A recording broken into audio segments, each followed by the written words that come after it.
हाँ स्टार्टिंग बोलो। With the name of अल्लाह। हमारा जो चैप्टर है बच्चे सेकेंड ईयर में, हम फर्स्ट ऑफ ऑल चैप्टर 15 आपका नेम है ऑर्गेनिक कंपाउंड्स, ये शुरू करने चले हैं। No now the lecture is being started to record here. So हम यस। एक सीक्वेंस के साथ शुरू कर लेते हैं।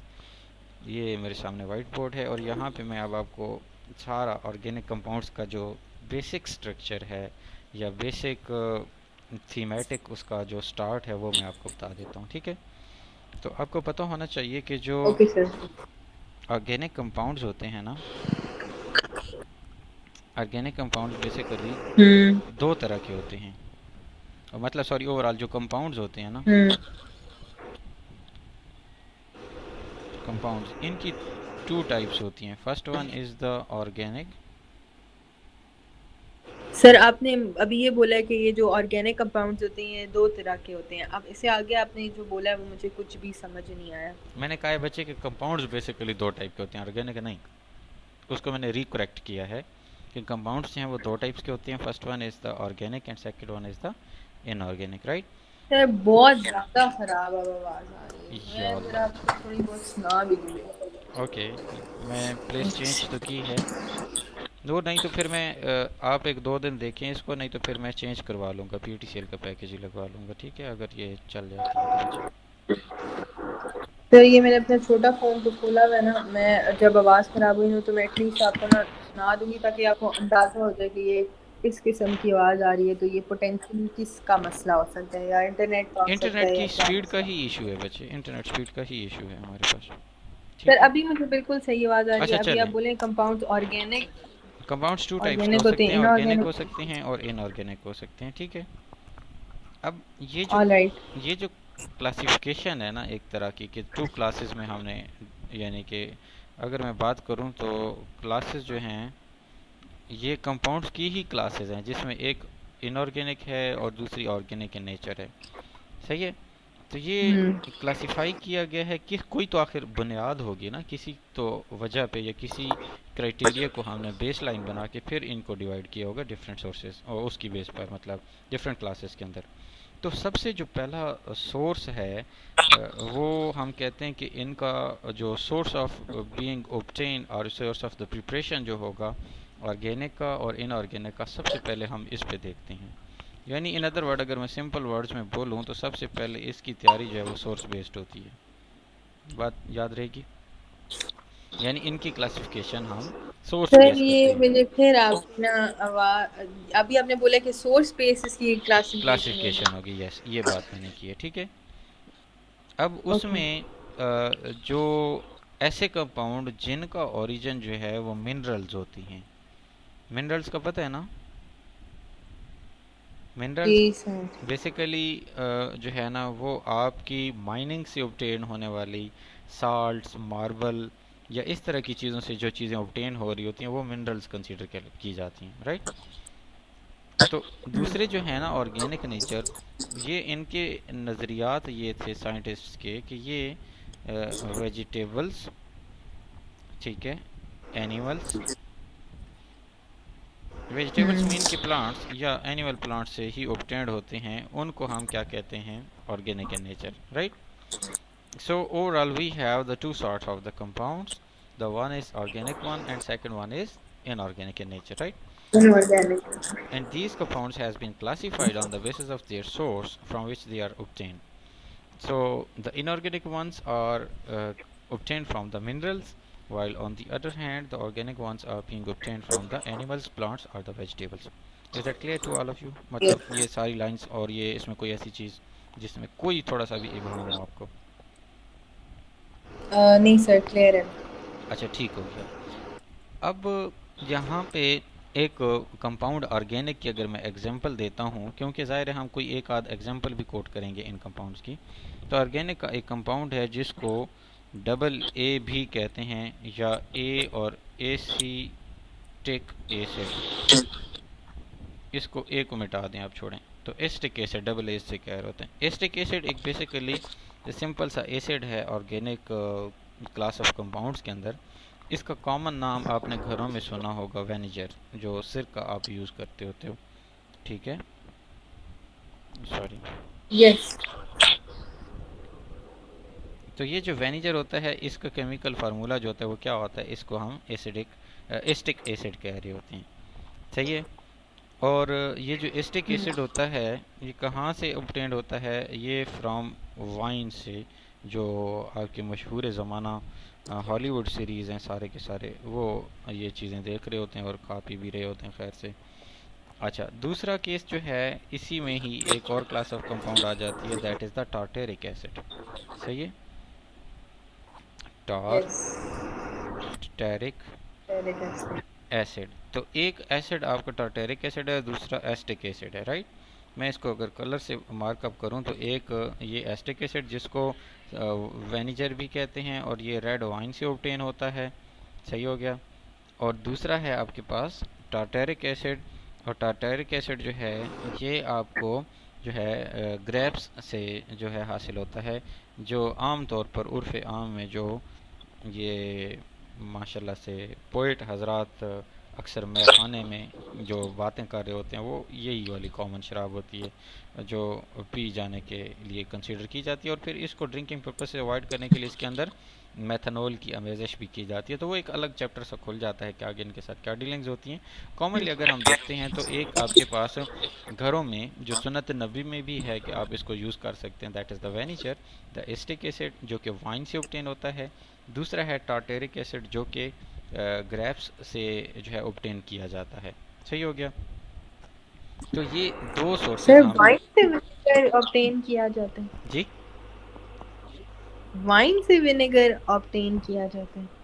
नहीं नहीं नहीं नहीं नहीं, वेनिजर फ्रॉम वॉइस नहीं, एस्टिक एसिड फ्रॉम वेनिजर। और अल्कोहल जो है ये वाइन से ऑब्टेन किया जाता है। इसको मैंने क्या किया हुआ है, अल्कोहल जो होता है सर ना। आपकी आवाज़ नहीं मैं बताता हूँ इसको, एस्टिक एसिड वेनिजर से ऑब्टेन हो रहा है। थर्ड वन एक क्लास ऑफ कंपाउंड है, मैं उसको लिख लेता हूँ, अल्कोहल। सर आपकी आवाज़ नहीं आ रही मुझे। हेलो। सर अच्छा मैंने आपसे पूछा ना कि जी। क्या नाम है, विनेगर वाइन से ऑब्टेन होता है, तो आपने शायद ये बोला होगा कि विनेगर जो है वो एसिडिक एसिड से ऑब्टेन होता है। एस्टिक एसिड वेनिजर से ऑब्टेन हो रहा है अकॉर्डिंग टू बुक, और जो अल्कोहल है दैट इज़ सर मैं बीइंग आपको सुनाती हूँ फ्रॉम वाइन कैसे से। आपकी आवाज़ अच्छा नूर बच्चा आप ठीक कह रहे हो। सर। मैंने आपकी बात पे कब कहा है कि आप गलत बोल रहे हो, हाँ हो रही होगी डिस्टॉर्ट, मुमकिन है क्योंकि सिग्नल्स का ही इशू हो सकता है। और मैं मोबाइल की पोजीशन शिफ्ट भी कर रहा होता हूँ कि यार बेहतर रहे आवाज़ हमारी। सर मुझे आपकी ऐसी आवाज़ आ रही है, मैं आपको ना ज़रा वॉइस मेल भेजती हूँ या वाला। अल्लाह, गिले शिकवे ये ख़त्म। ये अभी अभी आपकी सही आई है, अच्छा या ठीक अल्लाह के बाद है। तो मैं मोबाइल की पोजीशन देखें चेंज हो रही देखें है। आपको भेजती हूँ, आप सुने। अच्छा भेज दें। अच्छा अभी आपको आता है ना, हम्म, ये मैंने अभी इंटरनेट खोला है छोटे फ़ोन का। मैं देखता हूँ।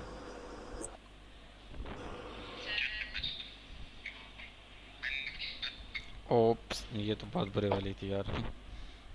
हाँ मुझे समझ आ गई। एंड पे जाके अल्लाह बोलेंगे तब आपकी आवाज़ आएगी, इसके अच्छा अलावा अब अभी आ रही है, अभी आ रही है, बिल्कुल अभी आ रही है। अच्छा सर बात सुने, जी। अभी मैंने आपसे क्या सवाल पूछा था कि जो विनेगर है वो नहीं वाइन एस्टिक से एसिड, निकलता है। मैं बता दूं, एस्टिक एसिड वेनिजर से निकल रहा है, टार्टेरिक एसिड ग्रेप से निकल रहा है, अल्कोहल वाइन से निकल रहा है। स्क्रीन शेयर हो रही है आपको। जी।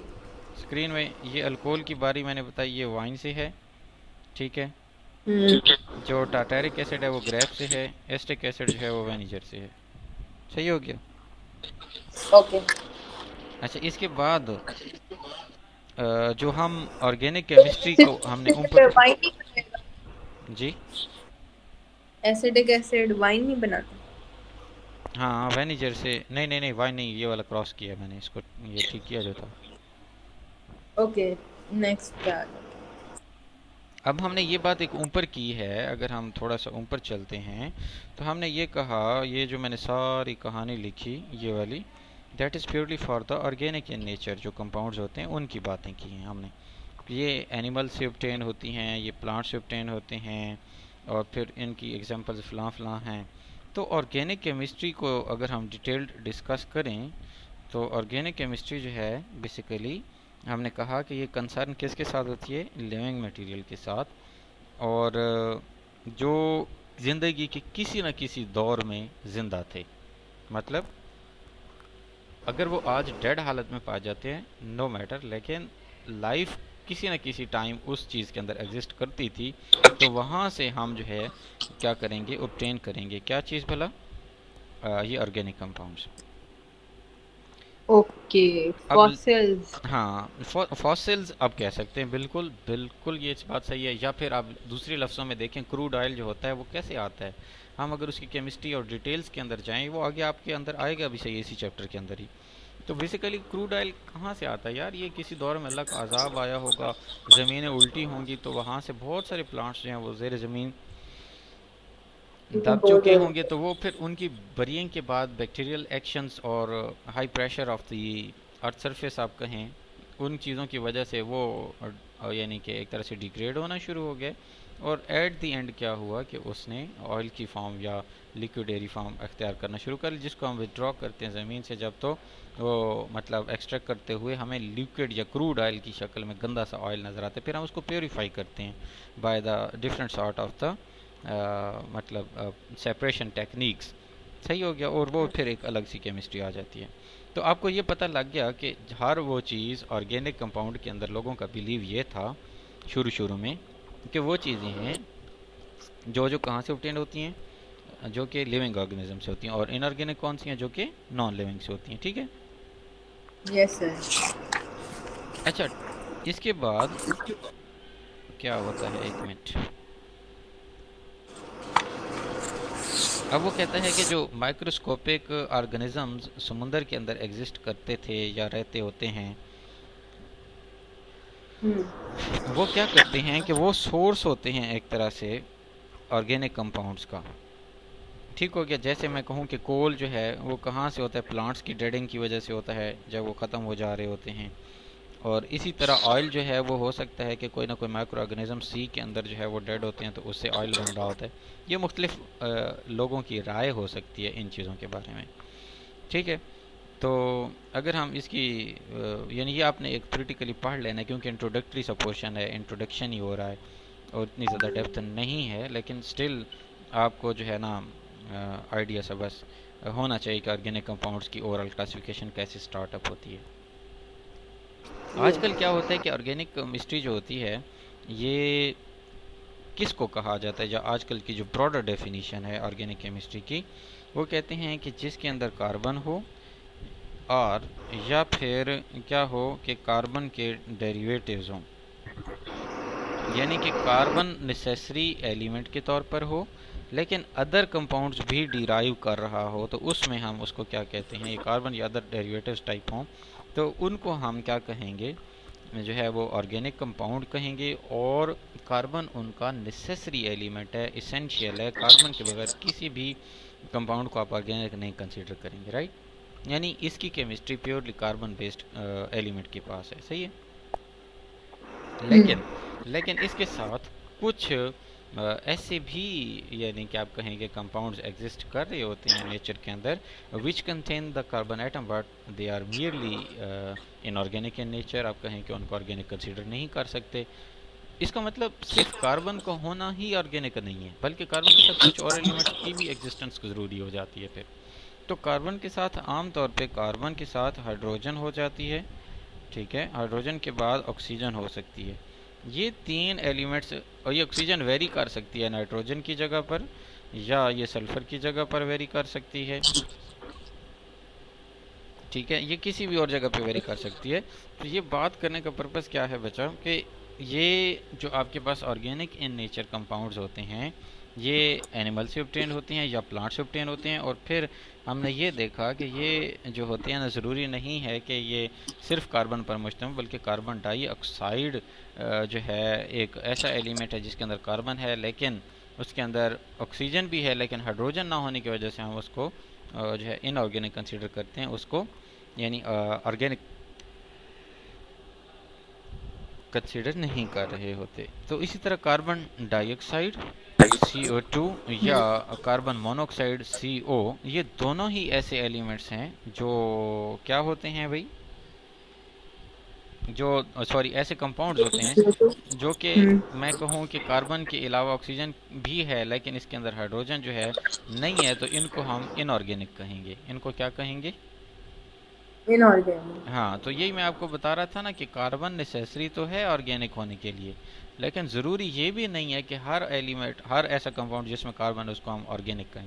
कुछ इनऑर्गेनिक ऐसे भी हैं जिनके अंदर कार्बन है, तो उसकी लॉजिक क्या है, उसके अंदर हाइड्रोजन की प्रेजेंस नहीं होती ये है। मेजरली कार्बन, हाइड्रोजन और ऑक्सीजन का होना, मतलब हाँ, अगर एट मियरली जो मोस्टली जिसमें ज़्यादातर। होगा ना, जी मतलब जी जी, वो मतलब होगा ऑर्गेनिक।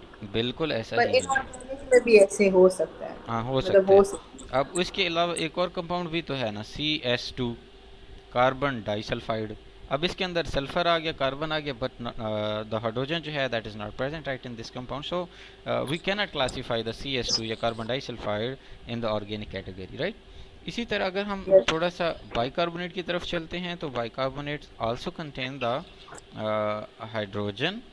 हाँ, ये एक अजूबा सा है, हाइड्रोजन CO3-1। इसके अंदर हाइड्रोजन, कार्बन और ऑक्सीजन तीनों हैं, हम्म, लेकिन ये फिर भी ऑर्गेनिक नहीं है। इसकी भी बिहाइंड एक रीज़न है कि इसके ऊपर चार्ज, माइनस वन हाँ की वजह माइनस, से, हाँ, और इसके ऊपर चार्ज आयोनिक पड़ा हुआ है। बन गया। उसकी वजह यह कि ऑर्गेनिक कंपाउंड एट मेजॉरिटी जो है वो न्यूट्रल होते हैं। ठीक है, चार्ज हो सकता है, लेकिन इसका जो ये स्ट्रक्चर, अगर हम इलेक्ट्रॉनिक स्ट्रक्चर की तरफ जाए ना बचा, जो हम आगे कुछ ही अरसे के बाद जब details of the organic compound, उसके अंदर बॉन्डिंग फॉर्मेशन को जब हम देखेंगे, एक एक परतें खोली जाएंगे कि ऑर्गेनिक कंपाउंड आखिर इतनी वैरायटी में कैसे एग्जिस्ट करते हैं, उसके अंदर कौन सी ऐसी चीज़ होती है और वो बॉन्डिंग कैसे कर रहे होते हैं, उनकी स्ट्रक्चर्स कैसे होते हैं, तो उस टाइम पे हम ये भी समझ लेंगे कि why the bicarbonate is inorganic in nature, right. इसकी तरह एक आपके पास साइनाइड है, CN-1 वाला, ये भी ऑर्गेनिक नहीं है, स्टिल कार्बन इसके अंदर प्रेजेंट है। इसके बाद थायोसाइनाइड जो SC और N है, ये भी एक जो है ऑर्गेनिक इन नेचर है, सॉरी इनऑर्गेनिक इन नेचर है, still having the carbon and nitrogen as well. तो इनऑर्गेनिक कंपाउंड जो है ना, वो एक बहुत बड़ी क्लास ऑफ कंपाउंड है, ठीक है।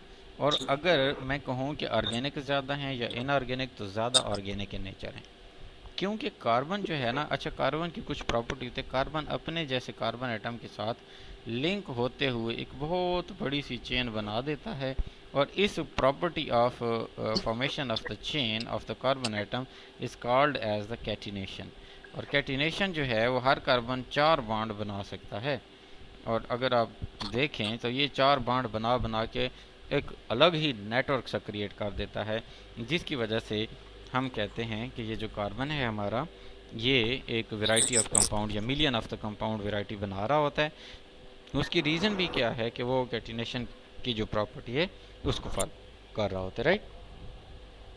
अब हम्म, हम इन सारी डिस्कशन में जो हमने जो कुछ भी पढ़ा है, अगर इसको मैं सम अप करूं तो मॉडर्न डेफिनेशन जो केमिस्ट्री की, जो ऑर्गेनिक केमिस्ट्री के बेसिकली बनती है, जो कि हमारे चैप्टर का नाम भी है ऑर्गेनिक कंपाउंड, तो वो ये बनेगी कि विच डील्स विद द, यानी एक ऐसी स्टडी ऑफ कंपाउंड है जिसमें कार्बन हाइड्रोजन, यानी कार्बन और हाइड्रोजन दोनों एक साथ, यानी हाइड्रोकार्बन, और उनके डेरिवेटिव्स को स्टडी किया जाए। जो मेजरली एलिमेंट्स होते हैं ना, जो टॉप प्रायोरिटी पे मैं कहूँ वो कार्बन है, हाइड्रोजन है, और इन दो के मिले जुले डेरिवेटिव्स जो बनेंगे, उनको हम किस में स्टडी करेंगे? ऑर्गेनिक के अंदर स्टडी ऑर्गेनिक। करेंगे। तो सर ऑक्सीजन कहाँ गई? ऑक्सीजन, ऑक्सीजन जो है ना बच्चा, ये इसको हम बोलते हैं हेट्रो एलिमेंट। मैं आपको जब डिटेल में आगे हम पढ़ेंगे ना, तो बताऊंगा कि हेट्रो एलिमेंट जो है वो ऑक्सीजन भी हो सकता है, नाइट्रोजन भी हो सकता है, सल्फर भी हो सकता है, depending upon the nature of the compound, right. अगर मैं कहूँ कि थायोफीन जो है एक कंपाउंड है, तो उसके अंदर जो है वो आपके पास सल्फर लगा होता है। इसी तरह फ्यूरान रिंग एक होता है, उसके अंदर कार्बन डाइऑक्साइड, सॉरी क्या कहते हैं, कार्बन का एक रिंग सा बना होता है जिसके अंदर ऑक्सीजन प्लेस हुई हुई होती है। सो ये जो डिफरेंट एलिमेंट का एग्जिस्ट करना होता है other than that of the carbon, अगर मैं कहूँ इसको थोड़ा सा यूं करके मैं ड्रॉ कर दूं, तो ये जो इसके जितने भी कॉर्नर है ना, ये वाले, इन जगह पे अगर कोई आप क्या कर दें, कोई कार्बन एटम्स लगा दें, तो ये प्योरली जो रिंग बनेगा that will be purely of the carbon atoms. while if I am going to place another atom, so like oxygen मैंने यहाँ पे प्लेस कर दिया, इधर कार्बन है, इधर कार्बन है, इधर भी कार्बन है, तो ये इधर भी कार्बन और यहाँ भी, तो चार जगह पे कार्बन, एक जगह पे ऑक्सीजन, तो ये जो रिंग हुआ ये होमो जो है ना सर्कुलर या होमो साइक्लिक नहीं हुआ, बल्कि दैट इज़ द हेट्रोसाइक्लिक। क्यों? इसके अंदर एक हेट्रो एटॉमिक आ रहा है, एटम आ रहा है, जो कि other than that of the carbon atom है, और वो ऑक्सीजन का एटम है, राइट। तो इस तरह वाले कंपाउंड को हम क्या कहते हैं? फ्यूरॉन बोलते हैं। क्या बोलते हैं? फ्यूरॉन। हाँ, फ्यूरान जो बोलते हैं। तो ये सारे के सारे मैं आपको जो बता रहा था कि ज़रूरी नहीं है कि वो सेम एलिमेंट्स हो, ज़रूरी नहीं है कि वो सिर्फ ऑक्सीजन हो। अच्छा, इसी तरह की बनी हुई एक चीज़ होगी, इस तरह मैं आपको ये भी ड्रॉ कर देता हूँ, और यहाँ पे सल्फ़र लगा होगा, ये इस जगह पे, जहाँ पे ऑक्सीजन, इधर सल्फ़र होगा। सही है। अब इसको थायोफीन बोलते हैं, या थायोबेंजाइल भी बोल रहे होते हैं, THAIO, थायोफीन टाइप। सही हो गया। तो इन शॉर्ट कहने का पर्पज़ क्या हुआ कि आपके पास कुछ ऑर्गेनिक कंपाउंड्स ऐसे भी होते हैं जिनके अंदर कार्बन और हाइड्रोजन के अलावा जो तीसरा एलिमेंट है वो ऑक्सीजन भी हो सकता है, सल्फर भी हो सकता है, नाइट्रोजन भी हो सकता है। तो ये कुछ वैरायटी के एलिमेंट्स हैं, वो हो सकते हैं। तो अब modern definition of organic chemistry जो है, ऐसी ब्रांच ऑफ केमिस्ट्री है that deals with the carbon hydrogen, और इससे क्या बनेगा, यानी हाइड्रोकार्बन्स के साथ डील करता है, एंड देयर डेरिवेटिव्स, और उनके डेरिवेटिव्स के साथ। याद रहेगा? यस। ओके। इसके बाद अब हम आ जाते हैं sources of the organic compounds, जो हमारा इसी से जुड़ा हुआ एक टॉपिक है बेसिकली। हमने ऑर्गेनिक कंपाउंड्स को पढ़ लिया, SOURCES, सोर्सेज। किसकी भला? Of organic compounds. Organic compound के जो सोर्सेज हैं हम उसको अब डिस्कस करेंगे, राइट।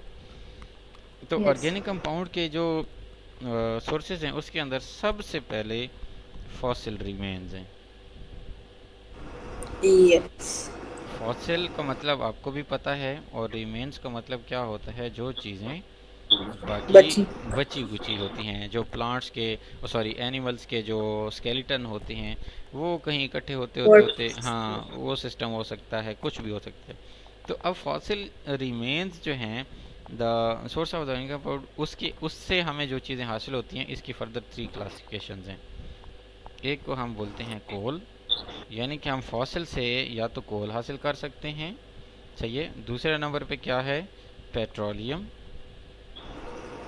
हम जो है वो फॉसिल के यानी कि सोर्स से हम क्या हासिल कर सकते हैं? पेट्रोलियम। और the last one is actually the natural gas. ये जो नेचुरल गैस है, ये भी आपका किसका सोर्स होता है? फॉसिल रिमेन्स और ये चीज़ों का, मतलब फॉसिल से ही ये ऑब्टेन हो रही होती है। नेचुरल गैस फॉसिल से ही ऑब्टेन होता है, पेट्रोल और जो कोल है ये भी फॉसिल से ही ऑब्टेन होते हैं।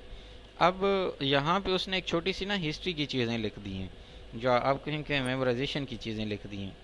ठीक है, आपको पता है या नहीं, मैं आपको कुछ एक बात बता देता हूँ कि नवाज़ शरीफ लोग जब आए थे गवर्नमेंट सेक्टर के अंदर, तो आपके मुल्क जो पाकिस्तान है उसकी बहुत सारी जो है ना बिजली की खपत वो पूरी नहीं हो पा रही थी। उन्होंने अच्छा। क्या किया? उन्होंने जो है IPPs के साथ मुआहदे किए।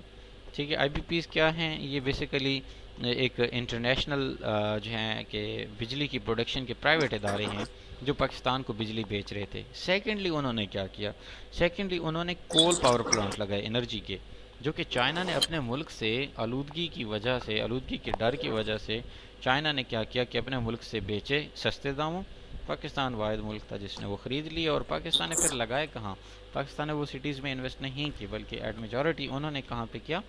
साहिल समुंदर की जगहों पर वो जो है ना कोल के पावर प्लांट्स लगाए। अब कोल पावर प्लांट क्या करता है? कोल पावर प्लांट एनर्जी लेगा कोल से, कोल की बर्निंग से, और उससे क्या होगा? पानी जो है वो हीटअप होगा, और पानी हीटअप होने के बाद क्या करेगा आपका?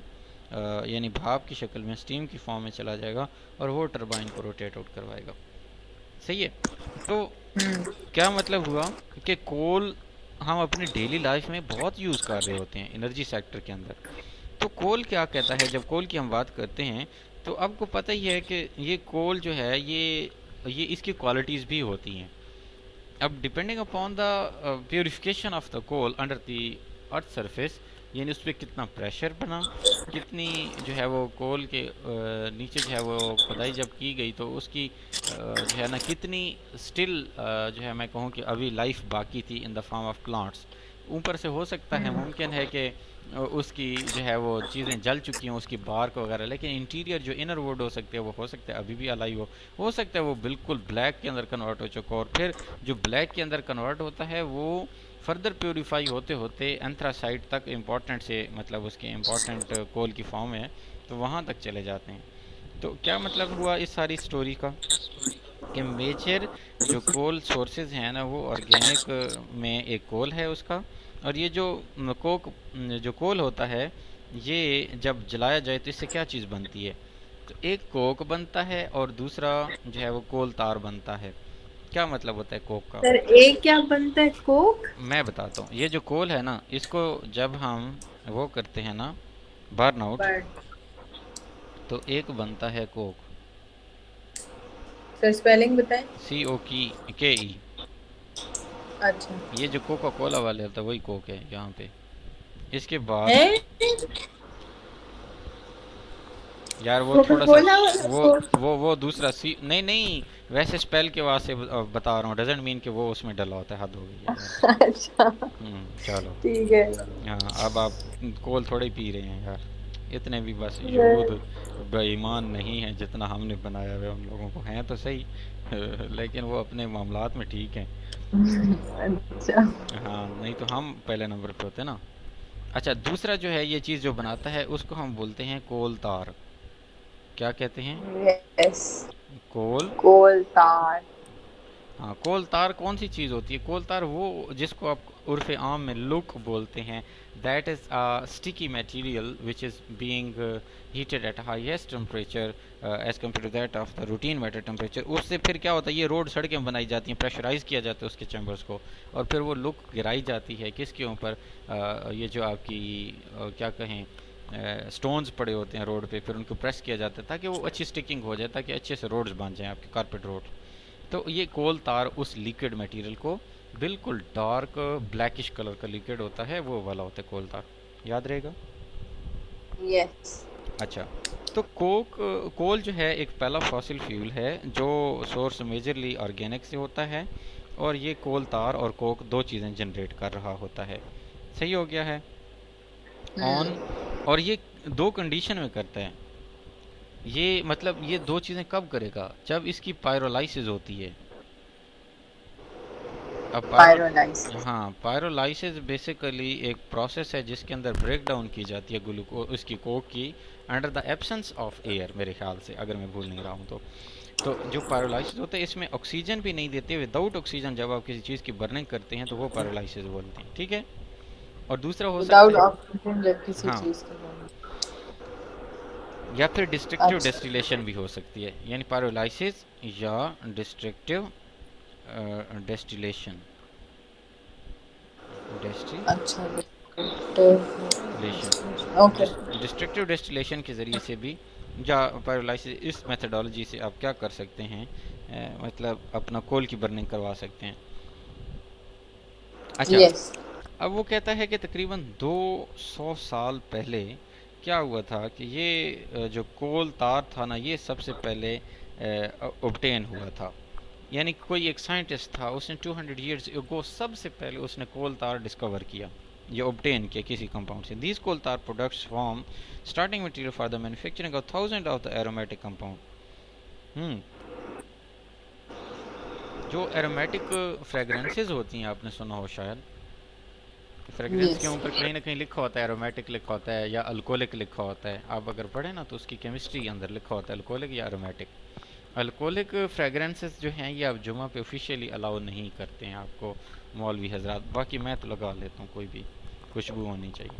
तो ये अल्कोहलिक जो होते हैं ये अल्कोहल की निस्बत से कि ये जी नापाक हैं, हालांकि फ्रेगरेंस है आपका पर्पज़, आप वो लगा के जा रहे हैं, तो ये पर्पज़ होता है। तो कहने का पर्पज़ क्या हुआ, ये स्टोरी जो कहानी सर मैंने तो आप वो इत्र लगा लिया करें ना। कि आपके जी सर आप वो इत्र लगा लिया करें ना। हाँ इत्र भी ठीक है, लेकिन इत्र की खुशबू फिर अच्छे वाली होनी चाहिए ना। सर अच्छे वाले भी मिलते हैं इत्र में से। यार मुझे सच पूछें तो एक दो दफ़ा ऐसा हुआ कि इनकी फ्रेगरेंस कुछ इतनी हाईएस्ट लेवल की थी कि मुझे पर्सनली मेरे सर में दर्द होना शुरू हो गया।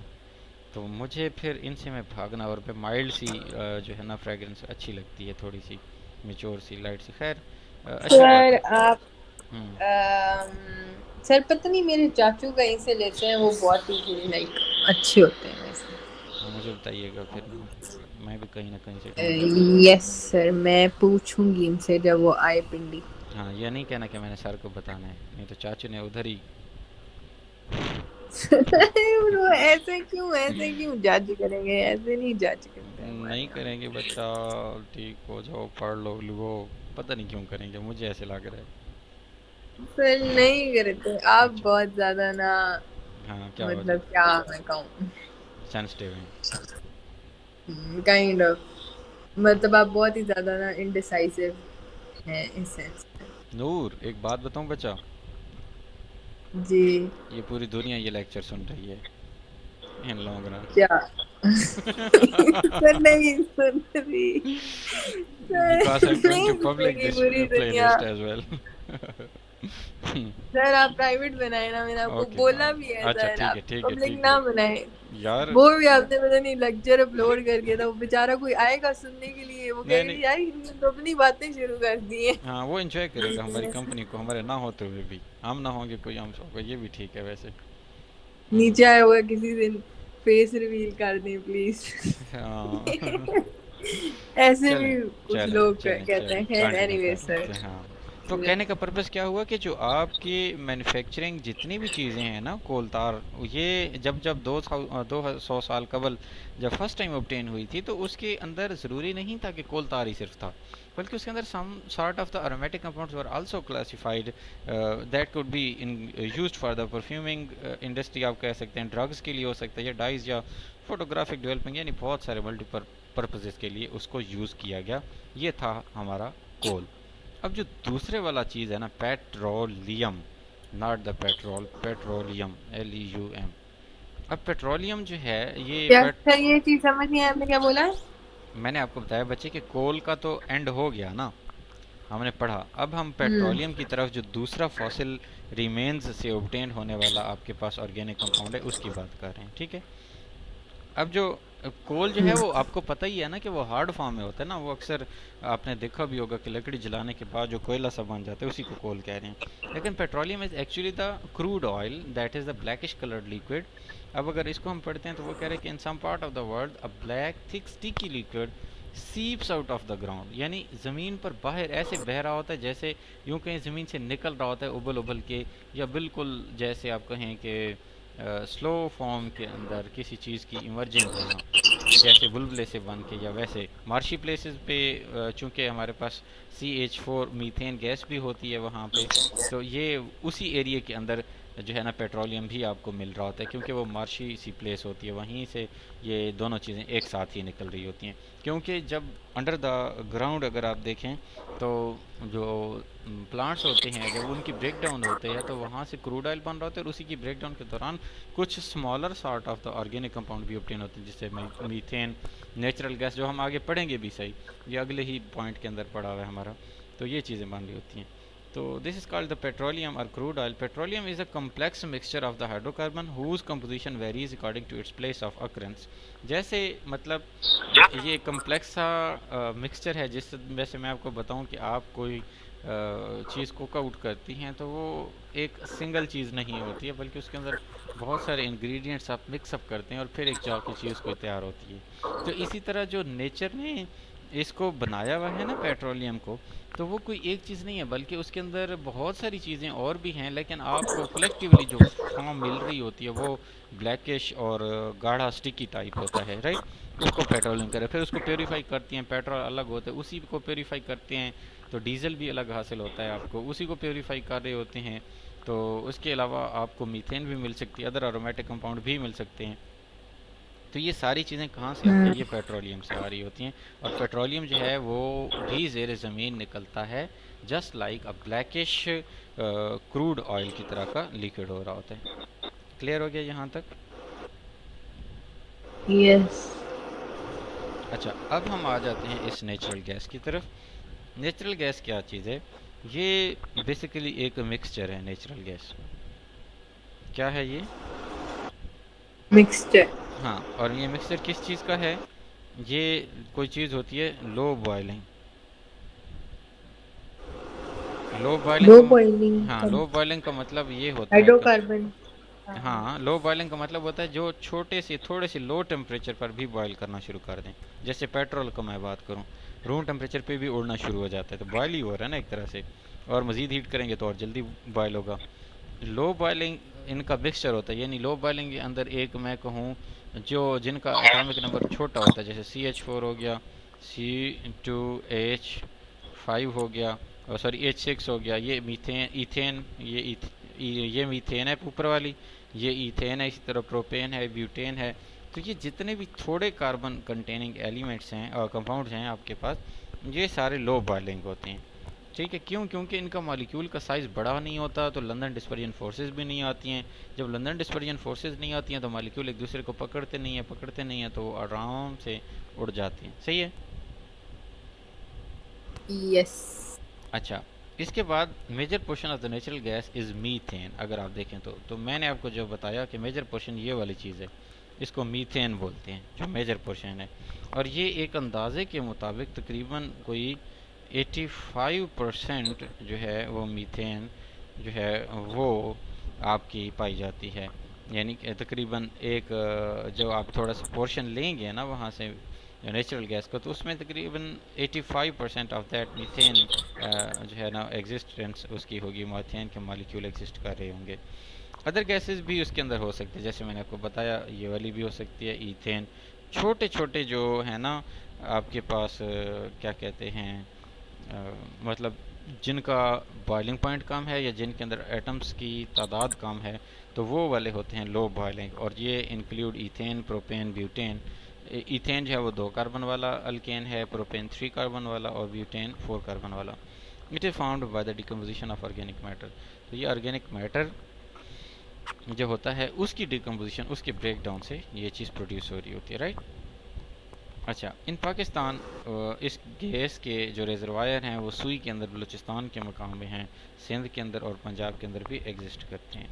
तो होपफुली कि आपको बच्चे आज का लेक्चर बहुत अच्छे से समझ आया होगा, और इसके अंदर कुछ भी ऐसा नहीं है जो आप कहें कि आपको परेशान करें। मैं इसको एक दफ़ा सम अप कर देता हूँ आपके साथ। बेसिकली हमने पढ़ा कि ऑर्गेनिक कंपाउंड जो ओवरऑल आपके पास कंपाउंड्स होते हैं, मैं ज़रा पीछे चल लेता हूँ इसको थोड़ा सा छोटा करके। एक मिनट ठहरें।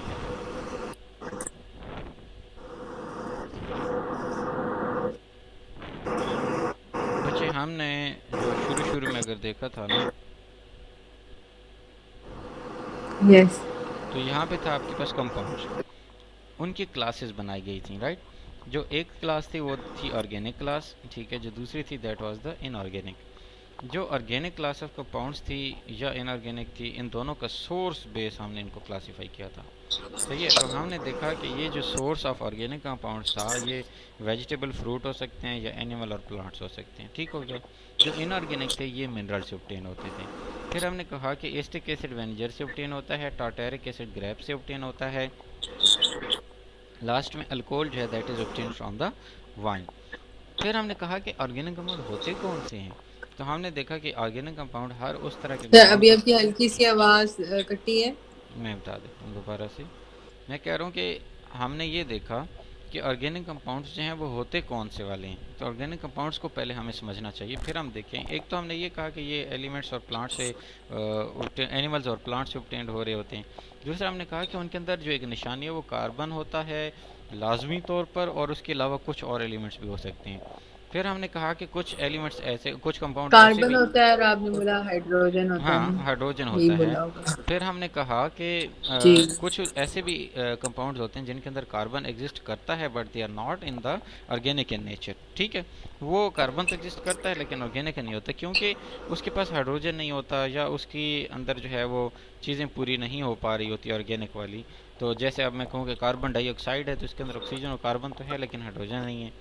इसी तरह, सर अभी आपकी आवाज फिर ये इतनी कोई कटी है ना। अच्छा, मैं कुछ और कर लेता हूँ।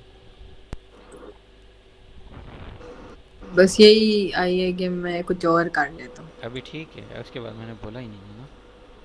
अभी चल रही है मेरे ख्याल से आवाज़। हाँ, नूर, मेरी जी। आवाज़ आ रही है? मेरी आवाज़ आ रही है अभी आपको? हेलो। सर इतनी आवाज आपकी कट रही है ना या अभी। अल्लाह, ये क्या करें यार। मैं जोंग वालों से इस दफ़ा बड़ा ही आ, तंग हुआ पड़ रहा हूँ। सर मुझे आई है कि मैं जोंग वालों से बड़ा ही कोई आगे पता नहीं क्या आपने बोला तंग हुआ फिर रहा हूँ। है। हाँ ना। तो इनका नेटवर्क मुझे लगता है स्लो है। नो समझ आई मुझे। अच्छा चले हम शुरू करते हैं। मैंने आपको बताया बच्चा कि जो आपके पास कार्बन जो होगा ना, जिनके अंदर एसेंशियल एलिमेंट के तौर पर, तो उनको हम कहते हैं कि वो क्या सर है। मैं आपको सुनाऊं आपकी आवाज नहीं नहीं नहीं कैसे आ नहीं नहीं, रही है। ठहर जाओ ठहर जाओ, मैं एक दफ़ा दोबारा आता हूँ मीटिंग में। आप रुक जाओ, सिर्फ एक मिनट जस्ट। आप। मैं ये कह रहा था कि आपके पास बेसिकली हमने कहा ना कि ऑर्गेनिक कंपाउंड्स होते कौन से हैं, तो ये कार्बन, हाइड्रोजन और ऑक्सीजन पर मुश्तमिल होते हैं। और इसमें नाइट्रोजन और सल्फ़र जो है वो भी हो सकता है। लेकिन कुछ कंपाउंड ऐसे भी होते हैं जिसके अंदर कार्बन होता है लेकिन they are not the organic in nature, जिसमें कार्बन डाइऑक्साइड है, कार्बन मोनोऑक्साइड है, इसी तरह कार्बन डाइसल्फाइड है, बाइकार्बोनेट है, साइनाइड्स हैं।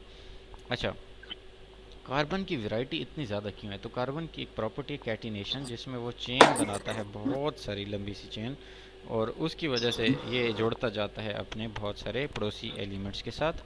तो यूँ एक लंबा सा स्नेक हम्म। बना लेता है। फिर हमने कहा कि भाई बाद दफ़ा वो रिंग भी बना लेता है कार्बन एलिमेंट जो है ना आपस में कंपाउंड्स। तो इस रिंग के अंदर कभी कभी वो ऑक्सीजन एटम भी हो सकता है, कभी सल्फ़र हो सकता है, कभी नाइट्रोजन। ऑक्सीजन वाले को फ्यूरान बोलते हैं, सल्फ़र वाले को थायो समथिंग बोल रहे होते हैं या थायोफीन बोल रहे होते हैं। तो सोर्सेज ऑफ ऑर्गेनिक कंपाउंड, उसके बाद हमारा नेक्स्ट टॉपिक आ जाता है। सोर्सेज ऑफ ऑर्गेनिक कंपाउंड जो है उसके अंदर फॉसिल रिमेन्स पहला सोर्स है, जिसमें फॉसिल फ्यूल्स जो यानी कि फॉसिल्स की रिमेनिंग जो बकिया जात होती हैं उनसे कुछ चीज़ें हमें ऑब्टेन होती हैं। तो उससे तीन तरह की चीज़ें ऑब्टेन होती हैं, एक कोल मिलता है, दूसरा पेट्रोलियम मिलता है, तीसरा नेचुरल गैस मिलता है। जो कोल होता है, जब इसकी पैरोलाइसिस की जाए या डिस्ट्रक्टिव डिस्टिलेशन की जाती है, यानी the reaction of the coal in the absence of oxygen, right there we are getting the coke और कोल तार। कोल तार जो है एक बिल्कुल ब्लैकिश कलर का लिक्विड गाढ़ा मटेरियल है, जो रोड को चिपकाने के लिए काम आ रहा होता है एक तरह से। इसके बाद पेट्रोलियम आ जाता है। पेट्रोलियम जो है, कोल जो है, ये एक सख्त चीज़ है। जैसे मैं कहूँ कि लकड़ी जल जाती है और हार्ड फॉर्म में कोयला आपके पास रह जाता है, उसी को ही कोल कह रहे हैं। ठीक है, तो 200 ईयर्स गो जो कुछ हुआ था उसके ज़ेर असर अब कुछ मटेरियल वहाँ पे लिक्विड फॉर्म में भी एग्जिस्ट कर रहा होता है। तो उसको हम बेसिकली पेट्रोलियम या क्रूड ऑयल की फॉर्म में ले जाते हैं, सॉरी क्रूड ऑयल उसको कहते हैं। बाद में उसको प्योरीफाई करके किस में ले जाते हैं? हम पेट्रोलियम में ले जाते हैं, डीजल के अंदर ले जाते हैं, या कोई सा भी इसी तरह जो।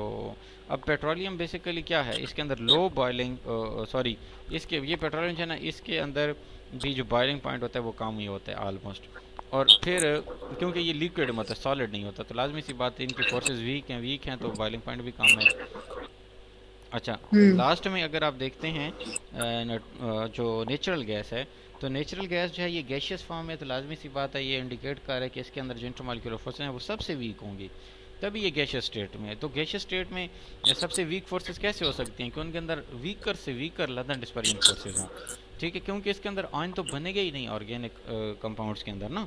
तो ऑर्गेनिक के अंदर जब आयन नहीं बनेंगे तो लाजमी सी बात है कि ये क्या करेंगे, ये मतलब आपके पास नॉन पोलर कंपाउंड्स बनाएंगे। और नॉन पोलर कंपाउंड के लिए आपको पता ही है कि जितना बड़ा मॉलिक्यूल होता है, नंबर ऑफ एटम ज़्यादा होते हैं, उसकी डिस्टॉर्शन आसानी से हो जाती है। डिस्टॉर्शन होती है तो इंस्टेंटेनियस डाइपोल बहुत सारे बनेंगे, और इंस्टेंटेनियस डाइपोल से फिर डाइपोल इंड्यूस होते जाते हैं, और यूँ ये सिलसिला चलते चलते आपके पास जो ऑर्गेनिक कंपाउंड होते हैं, मैं कहूँ कि वो आपके पास एक लंबा सा चेन सी बना रहे होते हैं, लेकिन उन फिर बड़े सारे जब उनकी चेन बन जाती है तो उनके अंदर डिस्टॉर्शन ज़्यादा होती है, फिर फोर्सेस स्ट्रॉन्ग हो जाती हैं। मतलब लंदन डिस्पर्जन फोर्सेस का डायरेक्ट लिंक कार्बन एटम की या नंबर ऑफ एलिमेंट्स या तादाद पे है। ठीक है, मॉलिक्यूल जितना बड़ा होगा उतनी ज़्यादा लंदन डिस्पर्जन फोर्सेस होगी, और चीज़ गैस से लिक्विड, लिक्विड से सॉलिड में कन्वर्ट होगी। अब नेचुरल जी। गैस जो है उसके अंदर लो बॉइलिंग है, इसका मतलब सारे ऐसे कंपाउंड्स हैं जिनके अंदर थोड़े थोड़े छोटे छोटे एटम्स हैं, यानी बड़े नहीं हैं। अगर बड़े होते तो लाजिम सी बात है वो लिक्विड में चला जाता, या हो सकता है कोल की तरह सॉलिडिफाई हो जाता ना। तो ये स्टोरी जी। कहने का पर्पज़ ये हुआ बच्चा कि हमारे पास जो नेचुरल गैस है उसके अंदर 85% मीथेन है, जिसके अंदर सिर्फ एक कार्बन और चार छोटे छोटे हाइड्रोजन है। दूसरा हो सकता है ईथेन, फिर तीसरा हो सकता है प्रोपेन, तीन कार्बन वाला, और चार कार्बन वाला ब्यूटेन हो सकता है। इससे बड़े नहीं होते जो डेकेन या यूं कहें कि यानी कि इससे भी बड़े वाले एलिमेंट्स। तो बच्चे आज का लेक्चर आपको कोई इंट्रोडक्शन समझ आया है, होपफुली कि आपने अच्छा लर्न किया होगा। यस सर, मैं इसको एक बार ही वॉच भी कर लूँगी। चलें ठीक हो गया, वो आप पढ़िएगा फिर आप मुझे बताइएगा भी, सही सही है। सर आप इसको अपलोड कब करेंगे? अपलोड करके आपको लिंक भेज दूँ। Yes sir.